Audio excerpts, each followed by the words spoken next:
The oxidized cholesterol strategy has been showing up a lot lately.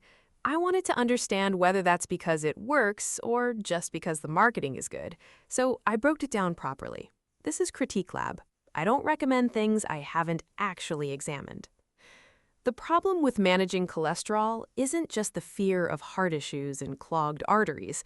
It's that there's so much conflicting information about how to address it that most people end up paralyzed or just cycling through diets and statins that half work. The oxidized cholesterol strategy is positioned as a more targeted solution. Here's whether that's actually true. Here's the mechanism. The oxidized cholesterol strategy works by identifying and eliminating rusted or oxidized fats that directly cause arterial inflammation. The reason most conventional diets and alternative programs underdeliver is they target total LDL cholesterol, which produces temporary changes at best and ignores the actual biological trigger for plaque. This takes a different approach, cutting out the specific hidden ingredients that cause oxidation while keeping healthy fats intact. More precise, less noise. That's the theory, and the practice seems to hold up. Three things came up when I broke this down.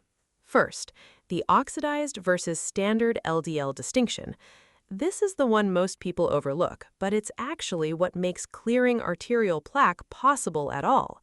It shifts the focus from lowering a generic number to stopping cellular rust. Second, the 4-week phase-out plan. This is consistent with what current research suggests about reducing systemic inflammation. It avoids shocking your system by making gradual, mapped-out dietary swaps. Third, the reintroduction of saturated fats. Minor on its own, but it compounds with the other two. By not banning things like butter or coconut oil, it maintains your physical energy and hormonal balance while the arteries clear. If the mechanism works the way the evidence suggests, here's the realistic progression: an initial dietary adjustment leading to a drop in brain fog and that heavy, sluggish feeling. That tends to compound into measurable improvements in blood flow, physical stamina, and lab numbers over several weeks, and with consistency, a return to baseline heart health without statin side effects. The deeper transformation most people want but rarely say out loud. This isn't a straight line, but the direction is consistent. The protocol is straightforward. Swapping specific oxidized cooking oils and processed foods for clean alternatives, as outlined in the guide, fits into a daily eating routine without friction. The timeline that comes up most is 4 weeks for meaningful results. Not a caveat, just how cumulative dietary mechanisms work. Earlier is anecdotal. Later is where the data gets consistent. One data point worth including: they offer a 60-day money-back guarantee. I treat that as a proxy for product confidence. Companies don't offer meaningful refund windows on things they know don't work.